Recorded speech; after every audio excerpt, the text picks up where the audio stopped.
Les énergies astrologiques de la nouvelle lune du 1er août 2019. Bonjour à vous tous et à vous toutes. Comment allez-vous depuis la pleine lune et l'éclipse lunaire partielle du 16 juillet 2019 ? Comment vous sentez-vous ? Les énergies du mois de juillet ont été très intenses, c'est le moins que l'on puisse dire.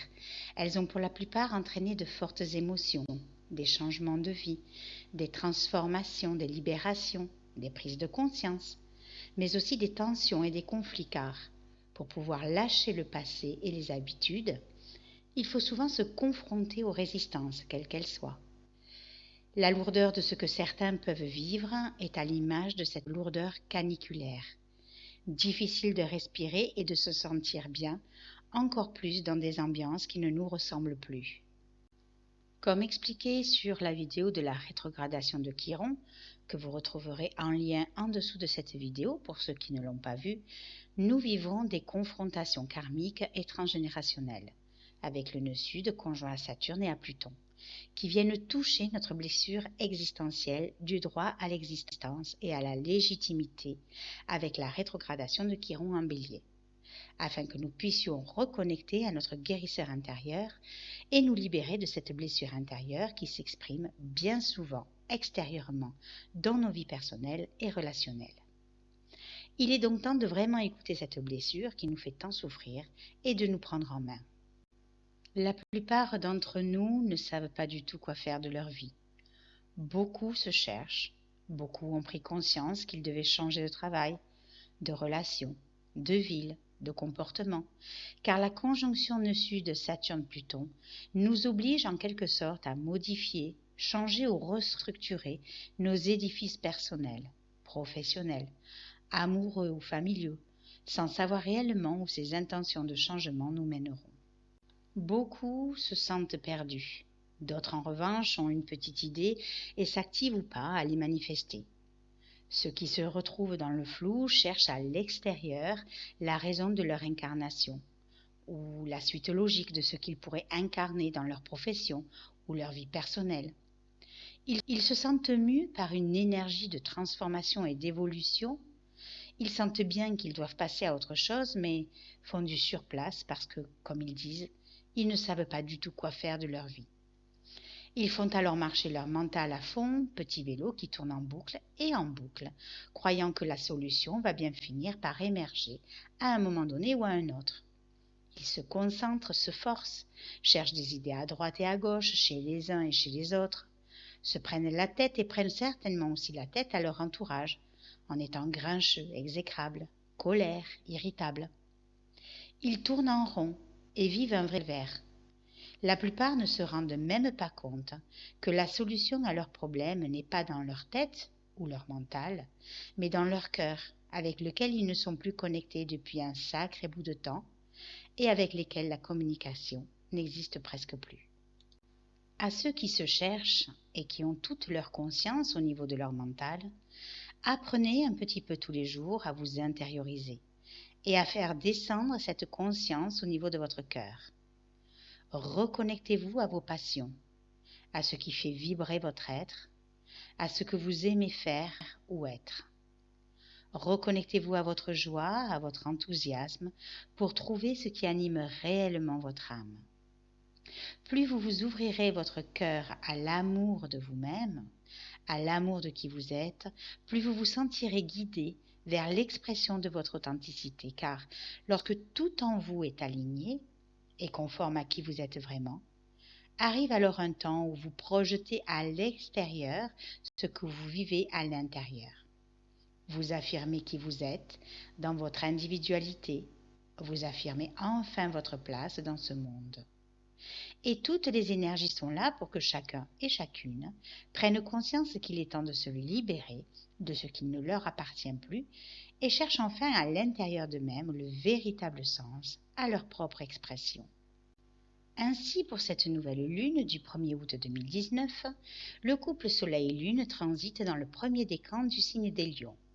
Décan qui est régi par Jupiter, décan qui symbolise l'indépendance, la passion, le succès, tout ce qui est imprévisible. C'est le décan du pouvoir. Justement, parlons-en un peu de Jupiter qui est toujours rétrograde dans le signe des Sagittaires et qui redeviendra direct le 11 août à 14,30 degrés.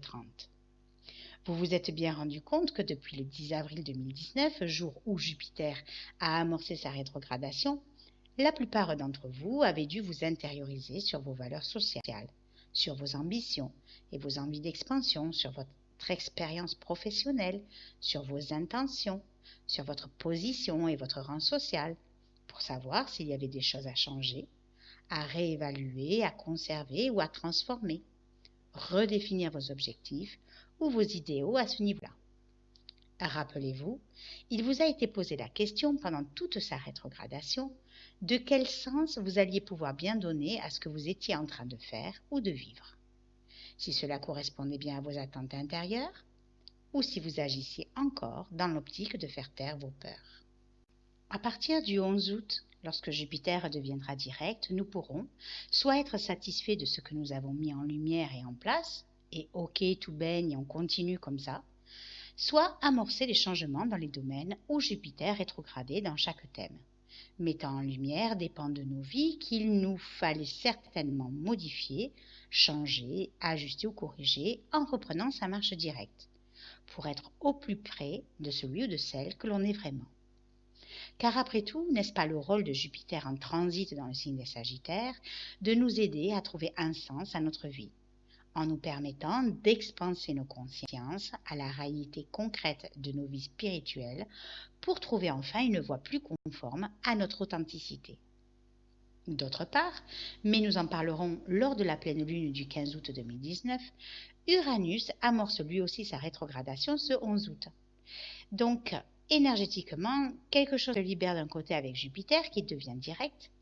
et de l'autre, les énergies vont nous pousser à sortir des sentiers battus avec la rétrogradation d'Uranus. Tout le pouvoir de cette nouvelle lune en transit dans le premier décan du signe des Lions se trouve ici, dans nos facultés de nous reconnecter vraiment à ce qui brûle en nous, avec cette énergie bien réelle de confiance, de volonté et d'affirmation de soi qui peut se diffuser dans tout notre être et nous donner l'élan pour faire évoluer nos vies avec une harmonie Soleil-Lune-Jupiter. Et conjoint à Vénus, cette nouvelle lune pourrait bien nous doter d'une puissance de rayonnement charismatique attirant à nous tout ce qui résonne avec notre être profond, mais surtout nous aider à nous connecter à ce cœur qui vibre et qui bat à l'intérieur de nous, à ce que nous aimons, en nous ouvrant davantage à nos passions, à notre spiritualité, d'autant plus que Vénus transite le signe des Lions et qu'elle est l'octave inférieure de Neptune. Vous savez, l'amour inconditionnel dont on nous parle sans cesse. Eh bien, c'est à cette énergie d'amour, cette énergie spirituelle et créatrice, que nous devons nous connecter en ayant bien conscience de la réalité concrète des situations, car avec une dissonance Vénus-Neptune, certains d'entre nous peuvent se fourvoyer dans des rêves illusoires ou idéaliser leur passion quelle qu'elle soit, ce qui risque d'en décevoir quelques-uns, surtout que Neptune est toujours rétrograde, nous invitant à déchirer petit à petit le voile qui obscurcit notre conscience pour voir la réalité et la vérité en face et en toutes choses.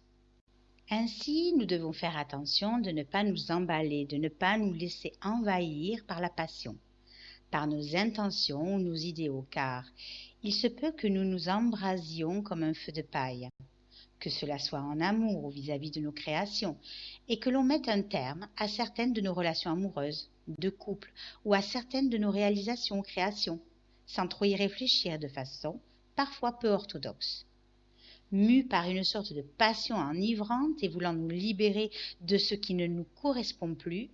n'ayant peut-être même pas la manière adéquate de nous comporter, il se peut que nous soyons en tension avec notre entourage ou nos partenaires, créant de sérieuses discussions, conflits ou ruptures, et cela même envers nos idéaux ou nos rêves, car nous voulons que les choses changent, bougent et se transforment, et nous avons les moyens de le faire. Avec une dissonance Soleil-Lune-Vénus-Uranus, le tout sera certainement d'essayer de canaliser nos émotions pour ne pas faire non plus n'importe quoi. Cette nouvelle lune marche aussi de pair avec les énergies actives de Mars, énergie de feu dans un signe de feu, le lion, montrant une volonté et une puissance créatrice et passionnelle hors du commun. Nos désirs se mêlent à nos sentiments sous cette nouvelle lune, nous rendant plus dynamiques, plus en train, plus investis, plus entreprenants, plus puissants, plus rayonnants, mais surtout plus ambitieux dans nos relations, ou d'un point de vue social avec une harmonie Mars-Jupiter. En effet, les énergies de cette nouvelle lune sont quand même un peu plus légères que la dernière nouvelle lune et pleine lune avec leur éclipse solaire et lunaire. Et pas mal de choses, conscientes et inconscientes, ont transmuté pour notre plus grand bien. Ceux qui s'y sont attelés et qui ont profité de ces énergies pour travailler sur eux en conscience, pour lâcher plein de choses qui les empêchaient d'avancer dans leur vie, ceux-là ont pu vivre de superbes guérisons ou transformations, de sorte que l'air aujourd'hui qu'ils respirent est plus fluide, plus léger, plus enclin à la joie et à l'enthousiasme, comme ceux également qui sont laissés porter par les énergies de transformation sans rien retenir. À tout cela, c'est comme si une nouvelle porte venait de s'ouvrir dans leur champ des possibles et qu'ils se sentaient plus libres d'exprimer enfin, petit à petit, leur véritable authenticité. Cependant, pour la nouvelle lune, notre énergie d'action, notre volonté, notre courage, notre envie d'entreprendre, nos désirs,